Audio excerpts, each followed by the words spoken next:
लेटने की हालत में मोबाइल पर तिलावत करना। क्या मोबाइल पर कुरान मजीद की तिलावत लेट कर भी कर सकते हैं? आदिल साहब दुबई से कर सकते हैं, बेहतर है कि बैठ के करें, लेकिन लेट कर भी कर सकते हैं।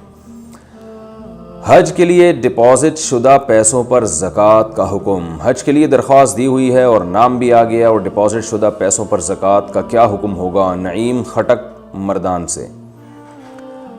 हज के लिए आपने दरख्वास्त दी है, नाम भी आ गया है, लेकिन वो जो पैसे हैं वो अगर क्या नाम है आप निकाल सकते हैं अभी तो उन पर ज़कात लाजिम है, इसलिए कि वो आपकी मिल्कियत में ही है और गवर्नमेंट आपसे बाद में मांगेगी। लेकिन जो पैसे आपने दे दिए और वो नाम तो डिपॉजिट का इस्तेमाल हो रहा है, लेकिन आपका नाम अब आ गया तो अब गवर्नमेंट आपको वापस नहीं करेगी और वो गवर्नमेंट की मिल्कियत में दाखिल हो चुके हैं। बाज़ दफ़ा लेबल डिपॉजिट का लगा होता है, लेकिन हकीकत में मिल्कियत ट्रांसफ़र हो चुकी होती है, तो फिर ऐसी सूरत में ज़कात वाजिब नहीं है।